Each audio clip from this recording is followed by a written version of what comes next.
हर व्यक्ति को अपने लिए समय चाहिए।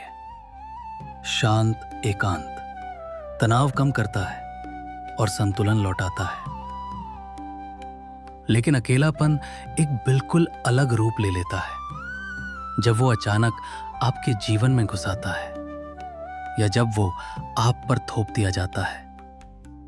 ऐसी स्थिति में उसके प्रभाव आश्चर्यजनक रूप से गहरे और व्यापक हो सकते हैं। भले ही अलग अलग लोग अलग अलग समय पर अलग प्रतिक्रियाएं दें, लेकिन जितना लंबा कोई व्यक्ति अलग थलग रहता है, लक्षण उतने ही गंभीर और स्थायी होते जाते हैं। जब किसी व्यक्ति को अनिश्चित काल तक एक ही स्थान में अनिच्छा से बंद कर दिया जाता है, दिनों, हफ्तों, महीनों या वर्षों तक, अकेले और बिना किसी सार्थक कार्य के, तो उसके शरीर और मन में गहरे बदलाव होने लगते हैं। आइए समझते हैं क्या होता है और क्यों। शुरुआत में तनाव हार्मोन बढ़ जाते हैं। समय के साथ वही तनाव स्थायी रूप ले सकता है। सामाजिक संपर्क और सार्थक गतिविधियां भावनात्मक स्थिरता के लिए अत्यंत आवश्यक हैं। वे हमें वो देती हैं जिसे शोधकर्ता सामाजिक वास्तविकता परीक्षण कहते हैं। एक ऐसा प्रतिबिंब जहां हम परख सकते हैं कि हमारी धारणाएं कितनी तर्कसंगत हैं। जब किसी को संवाद और उद्देश्यपूर्ण कार्यों से वंचित कर दिया जाता है, तो उसकी पहचान और वास्तविकता की भावना धीरे धीरे टूटने लगती है। विचार अनियंत्रित घूमने लगते हैं, आवेग नियंत्रण लेने लगते हैं, अवसाद, जुनूनी सोच, आत्महत्या के विचार और कुछ मामलों में भ्रम व मतिभ्रम की शुरुआत हो सकती है।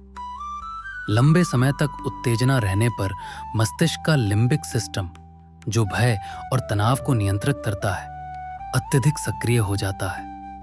उसी समय प्रीफ्रंटल कॉर्टेक्स, जो तर्क और नैतिक निर्णय का केंद्र है, सिकुड़ सकता है, जिससे ध्यान, स्मृति और सोचने की क्षमता प्रभावित होती है। संतुलन तार्किक सोच से हटकर भावनात्मक प्रतिक्रिया की ओर झुक जाता है, और जितना लंबा ये चलता है, असंतुलन उतना ही गहरा हो जाता है, जिससे चिंता, क्रोध और अविवेकपूर्ण व्यवहार बढ़ जाता है।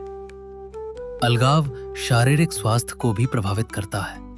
समय का एहसास खो सकता है, नींद बाधित हो जाती है, दिल की धड़कन तेज होना, सिर दर्द, चक्कर, अत्यधिक संवेदनशीलता सामान्य हो जाते हैं। तनाव से पाचन संबंधी समस्याएं और भूख की कमी वजन घटने का कारण बन सकती हैं। कुछ लोग कठिन परिस्थितियों में स्वस्थ दिनचर्या बनाने की कोशिश करते हैं, व्यायाम, पढ़ना, लिखना, लेकिन इनकी भी सीमाएं होती हैं। संयुक्त राष्ट्र, मानवाधिकार संगठन और विशेषज्ञ इस प्रकार के मजबूरन लंबे अलगाव को यातना की श्रेणी में रखते हैं। फिर भी कई देशों में कैदी इसे झेलते हैं। इसे सॉलिटरी कन्फाइनमेंट या प्रतिबंधित आवास कहा जाता है। ये प्रथा सबसे अधिक संयुक्त राज्य अमेरिका में प्रचलित है।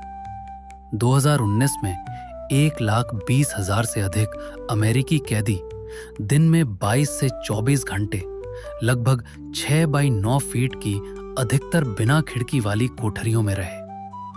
1700 के दशक में क्वेकर समूहों ने शारीरिक दंड के विकल्प के रूप में इस पद्धति को शुरू किया।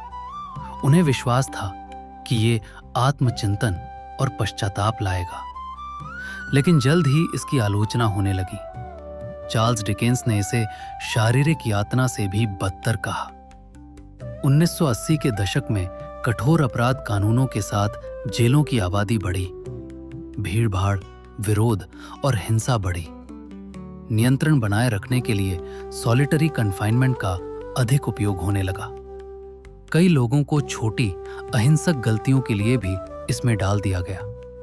ये हर किसी के लिए हानिकारक है, लेकिन जिनके पास पहले से मानसिक स्वास्थ्य समस्याएं हैं, उनके लिए ये और भी विनाशकारी है। रिहाई के बाद भी इसके प्रभाव बने रहते हैं।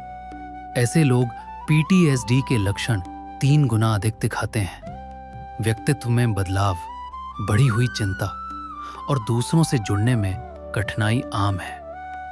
कुछ राज्यों ने सीमाएं लगाई हैं, लेकिन नियम हमेशा लागू नहीं होते। फिर भी ये पुनर्वास के उद्देश्य के विपरीत है और जेल हिंसा को कम नहीं करता। इसके विपरीत नॉर्वे जैसे देश अधिक मानवीय दृष्टिकोण अपनाते हैं। वहां प्रति कैदी 5 गुना अधिक निवेश किया जाता है आवास, शिक्षा और पुनर्वास कार्यक्रमों में, और परिणाम स्वरूप दोबारा जेल लौटने की दर दुनिया में सबसे कम है। ये संकेत देता है हम साथ मिलकर बेहतर बनते हैं, अकेले नहीं।